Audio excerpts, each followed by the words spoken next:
And welcome back. And as was mentioned earlier in the show, we're actually going to have a conversation about how to stay safe when you take on your new exercise routines for the new year. We're joined at this time from House of Shadakan, Shihan Kelly. We're joined by Dr. Pedro Arriaga, who's an internist.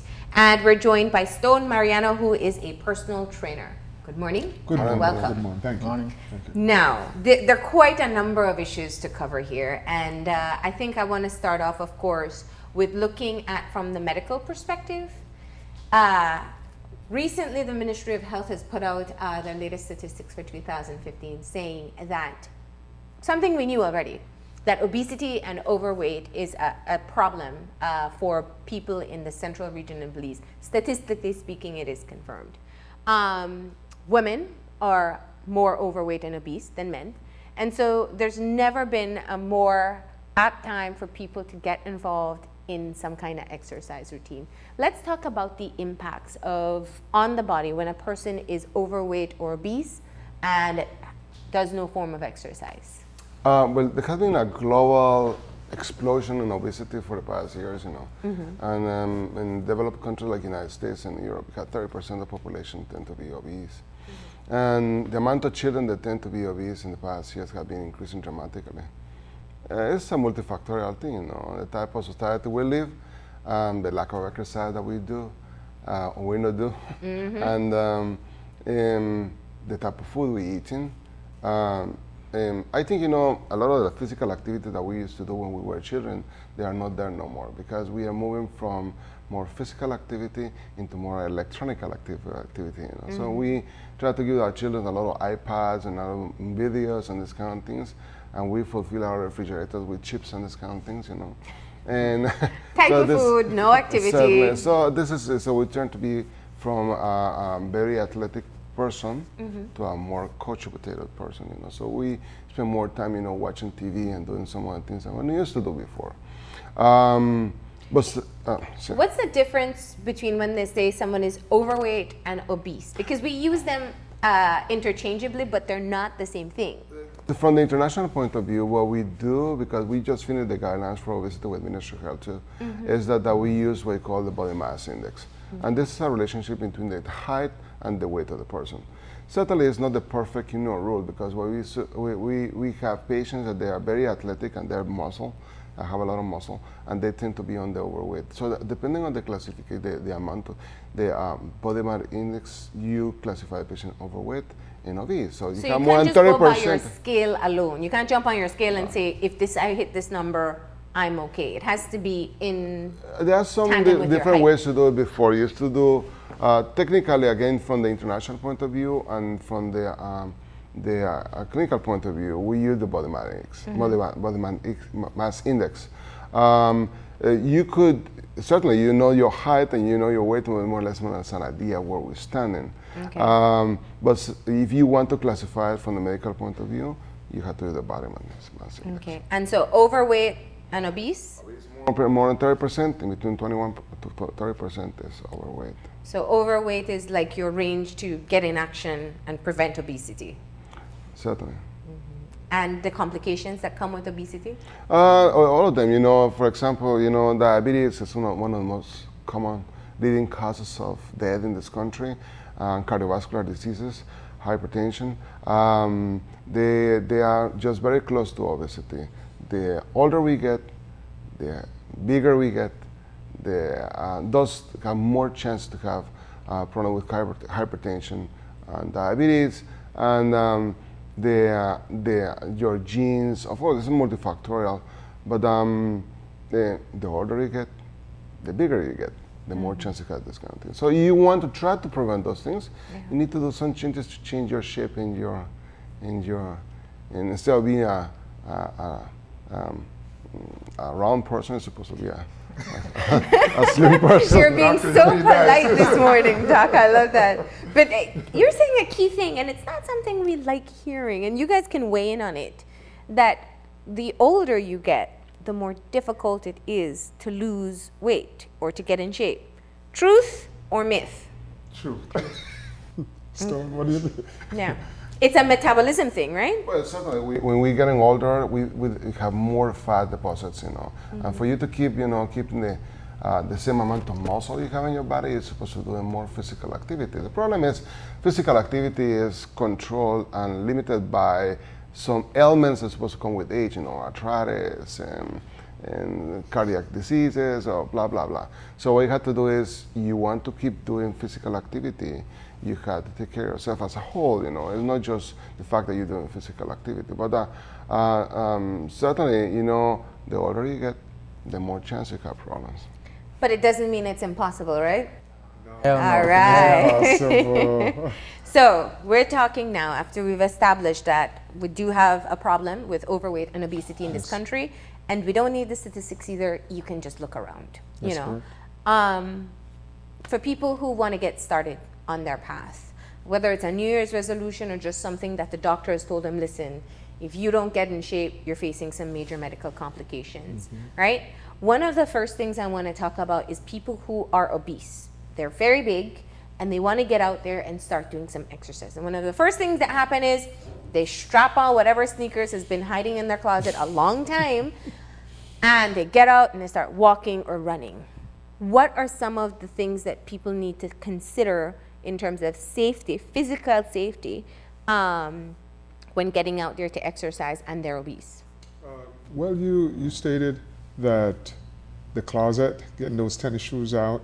I mean, I'm an avid runner. Stone is a personal trainer and physical fitness person himself. What I kind of notice, and Stone, you could chime in on this, is the footwear. There is walking style shoes, there is running type shoes, there is footwear for different purposes. And if you do not know what footwear to put on before you head out that door in the morning and you're gonna do a jog or a run and you have a footwear that is not compatible to that, then you're setting yourself up to see the doctor, which in return is going to cause damages to the ligaments, the tendons, torn, and it's going to defeat the purpose of what you really want to accomplish, which is good fitness. Yeah. So looking at the footwear to begin with is very important. Yeah.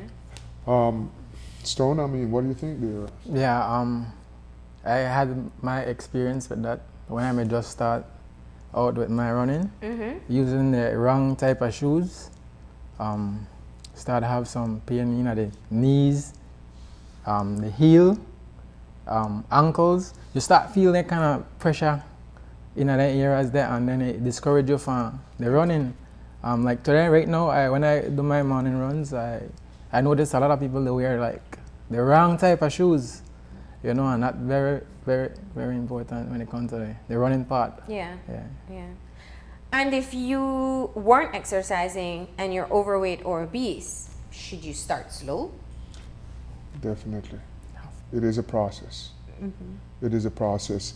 There oftentimes, the January comes in, everyone have their grandiose plan of obesity, overweight reduction, and they get out there 100 miles an hour. And we all do it, okay? We get out there 100 miles an hour. You start out and you have not ran before. You have not jogged before. So recommendation is you start out slowly, a brisk walk. You time yourself. You slowly increase your time as those activities continue, because if you just get out there and go at 100 miles an hour, again, you're setting yourself up for somebody to do CPR early 5 o'clock in the morning right out there on the street. This is one of the things we don't think about, and it's often, I mean, if you read health websites and starting running, the starter sites, they tell you get a checkup. That's, you know, find out the condition of your heart if you can take on heavy cardiovascular exercise. Is that something you would recommend, Doc? Certainly, we should, at any time, you know, you should be able to prepare ourselves to start doing training. And the training is supposed to be a slow, progressing process, you know. No, something's supposed to go right away. I'm very, basically what Shihan said, you have those, for example, people that we like to do cancer walks and this kind of walks. You know, you do 10 miles walking. You know, you never in your life do this kind of things. You know, so the activity has to progress slowly according to your condition. And then you put yourself into a lot of stress, you know. Walking 10 miles that you never ever walked them before is something difficult. So when you work with your clients, what do you do to ease them into a regular routine of exercise?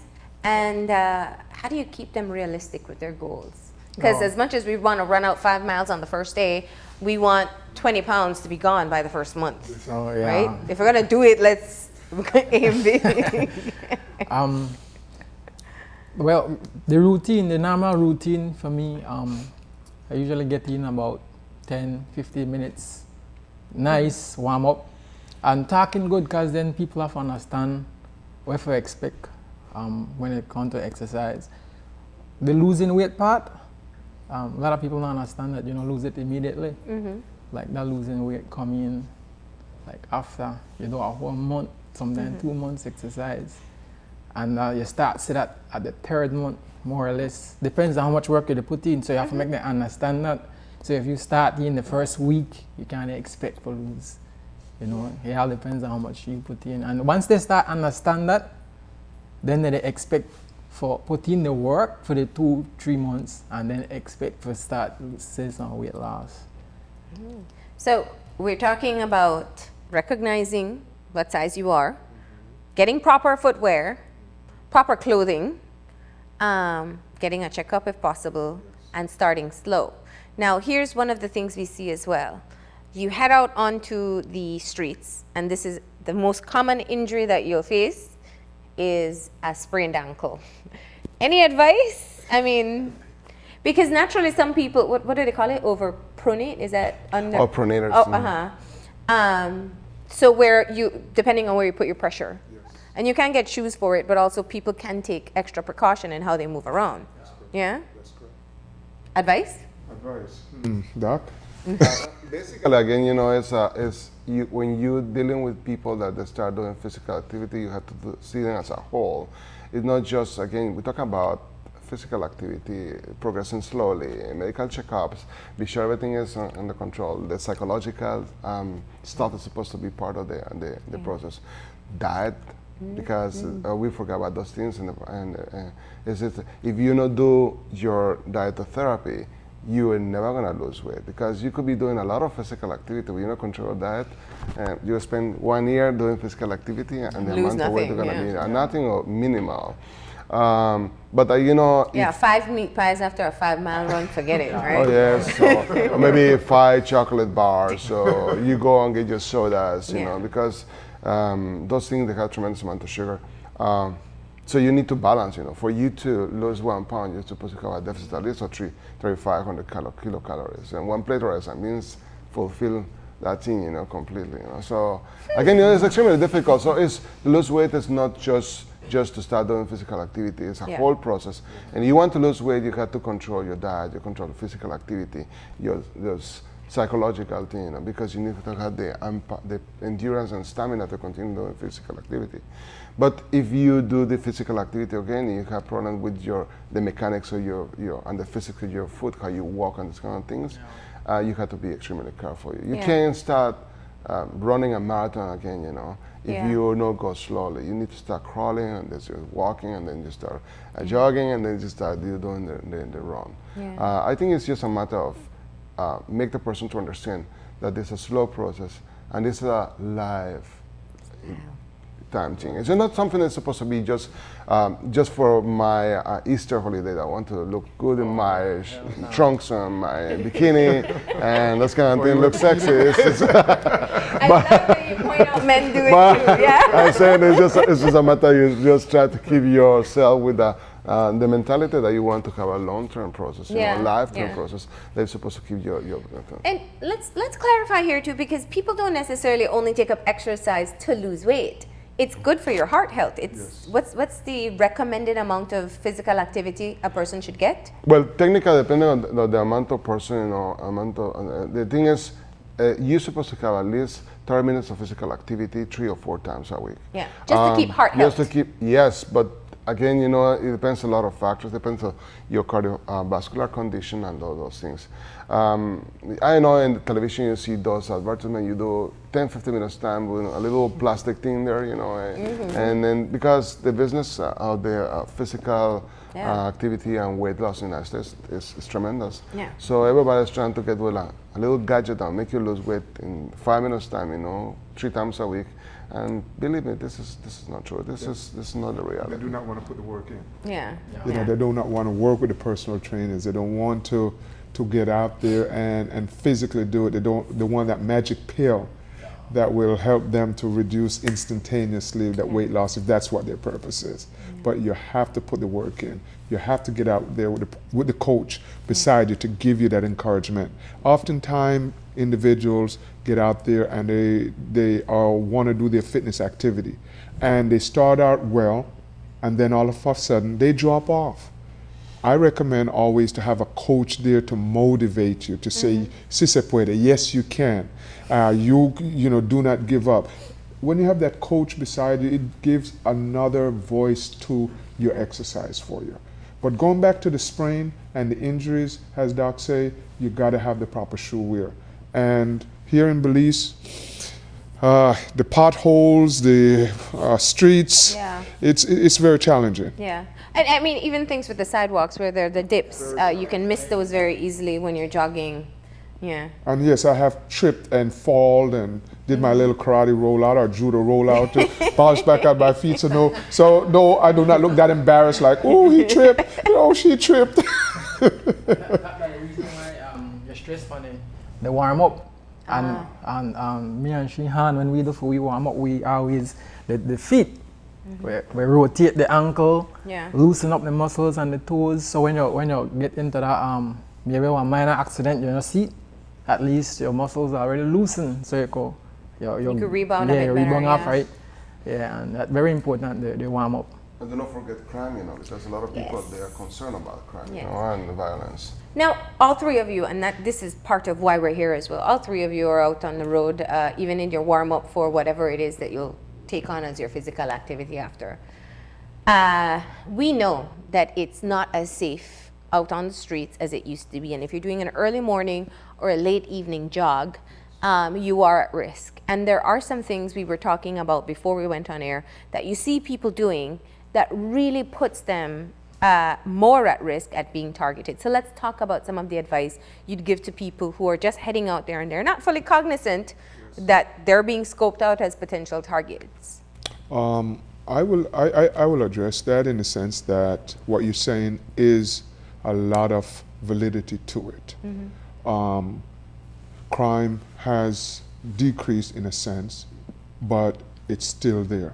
You have to be cognizant. If the area is dark, in the morning, I get out there, run before the sun gets up. Most of us usually do. The baby boomers crowd often get up and get their work in before they head out to work. Does that mean the thieves or those who want to commit crimes are asleep at that hour? No, they're not. Absolutely not. So you're out there. I often see ladies by themselves running in not well-lit area. You know, that should be our signal going off to that individual. They have their phones on, listening to the internet music or they download and all of that, and they're just in their zone, not cognizant of what's happening around them. And it's like they themselves put themselves in harm's way just by doing that. You see individuals out there with the phone in their hands or the listening device in their hands, and they're running the iPod and the earpiece hanging down, and you visually, the culprit visually sees that. Target, easy target. So definitely don't take expensive gadgets with you in the first place. Do not take expensive. Do not display it as much. Especially if you're alone. Exactly. Avoid areas that is not well lit. And here, there's areas that is not well lit, and especially ladies, they put themselves in harm's way because it only takes, a very short time span for the individual to grab you, and I do not even want to go to that side of it. Yeah, yeah. Any other advice? That here piece. Well, me personally, I don't really support that. Right, that's not my thing. Because most of the time, females, when you listen to your music, now the only motivation I have for doing a morning exercise, and usually they tune into their music. And if you focus and you tune into your music, and somebody come, they could run right behind you for a long period of time, and you're not conscious of that. Yeah. And the perfect opportunity might just come, and then they do it to you. So me, I don't support that. If I use it, I probably would have it at low, very low volume. Yeah. Yeah. That's a good idea. If you Yeah. really want music, at least keep it lower so you can still have a sense of what's happening.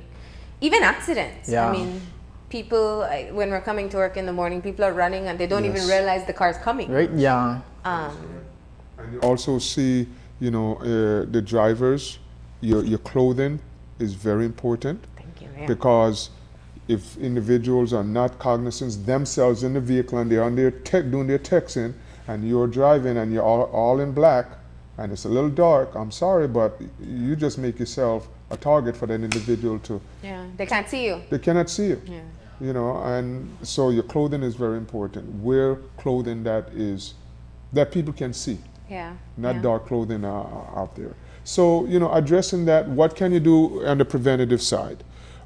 Which we made mention about the lidded area. Yeah. Avoid it. Yeah.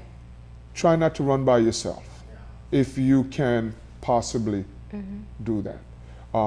The earpiece and the musical, turn it down low so you'll be aware if somebody is jogging in your footstep behind you and you have not even on the alert that is occurring. Another, Don't wear jewelry. do not wear jewelry. Do not wear Yeah. jewelry because that's an easy. You make yourself an easy target like that. Yeah. And I strongly recommend, from the martial art perspective, I teach personal protection. Get in there and learn some form of personal protection. So just in case something does occur, you'll be able to neutralize the situation and get out of harm's way. Yeah. And escape and evasion. Just get out of that. And oftentimes, I think, even in self-defense, they teach you that if it's between your life and a gadget, give it away. Yes. Know when it's to not what just you- surrender and Exactly. not fight off. If somebody has a gun or a knife to you, give them what they want. That's easy. Yeah. And Yeah. exactly. Because you want to, as Stone said, you want to live another day so you can continue losing your weight off and do what you need to do, stay healthy. Yeah. Stay healthy. So there are preventative measures that an individual can do and should do. If you run in the dark, get a little flashlight with you. And you can have the flashlight on while you're running so oncoming traffic can see you, like the bikers do. I get out there sometime on the Western and I see the bikers, they have their little flashlight with them, and there's a reason why. So people can see them, yeah. If you have fog like this morning, especially. Oh, especially. Yeah. Especially. Yeah. And so we spoke about well-lit areas, having a buddy, not using jewelry, don't blast your music. Direction that you run as well is the traffic, so they Yes. see you. Exactly. Front Yes. on, yeah. Yes, that is very important. Okay. Because again, we have some outstanding drivers in Belize. So subsequently, you do not want to be a target for those outstanding drivers. Okay. Any other bits of advice? No, just basically, just to reinforce the idea that one of the main principles on self-defense and martial arts is awareness. So you have to develop that sense of awareness. You know where you are, what you're doing, what people are supposed to be looking from you, and then you will be able to de-escalate and prevent that this will go to a different stage. Again, if you jogging in a dark area, a female with headphones, with with a lot of colors, a lot of places, it's you're exposing yourself that somebody will try to target you, and this is not the way to go. Yeah. Try to get somebody else, beside the coach. Maybe get a friend of yours that want to do exercise with you, like a body exercise. Okay, call in the morning time.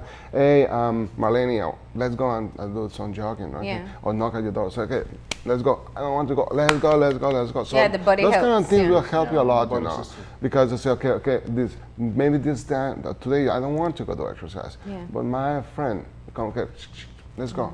I have to do exercise. That's true. So when you're not motivated, they motivate you. We want everyone to enjoy fitness Yeah. and at the same time be safe in enjoying it. And using some of the thoughts that we shared on the show with you, Marlene, and we want to thank you for allowing us to come in Yeah. and share this with the audience. Now, we know that there are a lot of people who are interested in getting in shape, and it's just to help to keep them safe and that they don't hurt themselves and become discouraged along the way, because a sprained ankle will put you out several weeks and you may never get back on the bandwagon again after that. Or if you are robbed, then you'll be fearful of going on the streets. So those are things to consider. Any other bits of advice that you'd like to share in terms of safety and taking on a new exercise routine? When you take on a new exercise routine, be open-minded about it. There are a lot of different routines, exercises that individual can do. Do not get out there initially and say, I'm going to run the marathon in one day when you have been a couch potato all year.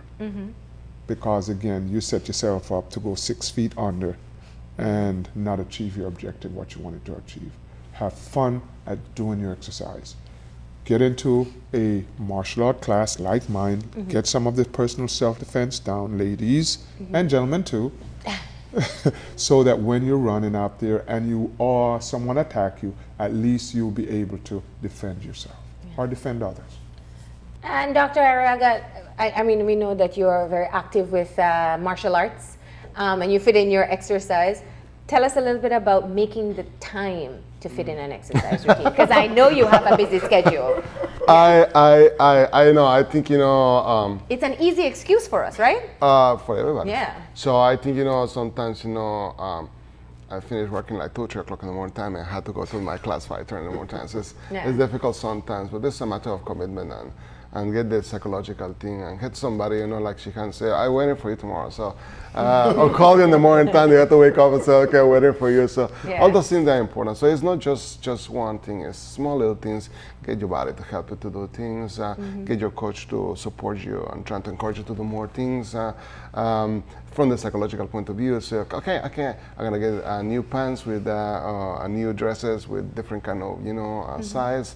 I'm gonna look better for Easter, look better for this, okay? I'm gonna be using my trunks, I'm gonna use this. So all those things will make it. So you start developing, small little tips, goals, psychological from the psychological point of view, from the physical point of view, because you'll be able to perform better, If you were able to walk from here to the corner at the beginning, you could be able to walk and instead of run walking, up the you steps and not be out of breath. All those things make a lot of difference. Make you feel more comfortable. And when you do your cancer walk, when you do all the kind of walks, you could help perform well. You're gonna be able to put yourself in any kind of risk, and finish in the hospital feeling uncomfortable, putting your life in a risk. And Stone, last bit of advice. Well, I always encourage everybody, the water, get used to your water, drink a lot of water. I love my water. I drink my water before I go out in the morning, go do my exercise. I drink a glass of water and carry me through. When you don't get started, like for people who fresh just started the exercise, they start feel like some ache, maybe some 3 days after maybe. And that usually discourages them. The body does the react, it reach a different stage. People have to understand that nothing happened to you, like that is normal reaction of the body. The body, they progress, the muscles, they grow, they get stronger, so you just carry on through that. What's it called? DOMS? Is that the stretched muscle? Yeah.